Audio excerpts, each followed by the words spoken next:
Knowledge story channel میں خوش آمدید۔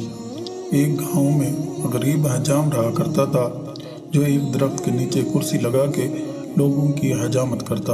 مشکل سے گزر بسر ہو رہی تھی۔ اس کے پاس رہنے کو نہ گھر تھا، نہ بیوی تھی، نہ بچے تھے۔ صرف ایک چادر اور ایک تکیہ اس کی ملکت تھی۔ جب رات ہوتی تو وہ ایک بند اسکول کے باہر چادر بچھاتا، تکیہ رکھتا اور سو جاتا۔ ایک دن صبح کے وقت گاؤں میں سیلاب آ گیا۔ اس کی آنکھ کھلی تو ہر طرف شور و غل تھا۔ وہ اٹھا اور اسکول کے ساتھ بنی ٹینکی پر چڑھ گیا، چادر بچھائی، دیوار کے ساتھ تکیہ لگایا اور لیٹ کر لوگوں کو دیکھنے لگا۔ لوگ اپنا سامان، گھر کی قیمتی اشیاء لے کر بھاگ رہے تھے۔ کوئی نقدی لے کر بھاگ رہا تھا، کوئی زیور، کوئی بکریاں تو کوئی کچھ قیمتی اشیاء لے کر بھاگ رہا ہے۔ اسی دوران ایک شخص بھاگتا آ رہا تھا۔ اس نے سونے کے زیور، پیسے اور کپڑے اٹھا رکھے تھے۔ جب وہ شخص اس نائی کے پاس سے گزرا اور اسے سکون سے لیٹے ہوئے دیکھا تو غصے سے بولا، اوئے ساڑی ہر چیز اجڑ گئی ہے، ساڑی جان تے بنی ہے تے تو اتھے سکون نال لمبا پیا ہویا ہی۔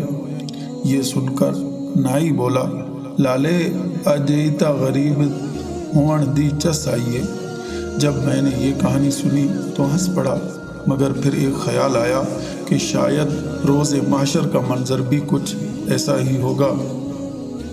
جب تمام انسانوں سے حساب لیا جا رہا ہوگا، ایک طرف غریبوں کا حساب ہو رہا ہوگا، 2 وقت کی روٹی، کپڑا، حقوق اللہ اور حقوق العباد، ایک طرف امیروں کا حساب ہو رہا ہوگا، پلازے، دکانیں، فیکٹریاں، گاڑیاں، بنگلے، سونے اور زیورات، ملازم، پیسہ، حلال، حرام، عیش و آرام، زکوٰۃ، حقوق اللہ، حقوق العباد، اتنی چیزوں کا حساب کتاب دیتے ہوئے پسینے سے شرابور اور خوف سے تھر تھر کانپ رہے ہوں گے۔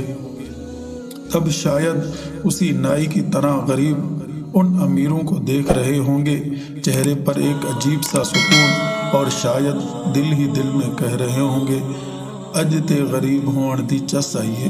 اللہ تعالیٰ سے دعا ہے کہ ہمیں ہر نعمت کا شکر ادا کرنے کی اور اللہ کی رضا کے مطابق استعمال اور تقسیم کرنے کی توفیق عطا فرمائے، آمین۔ ویڈیو اچھی لگے تو لائک کریں، اپنے دوستوں کے ساتھ شیئر کریں اور چینل کو ضرور سبسکرائب کریں۔ Thanks for watching. اللہ حافظ۔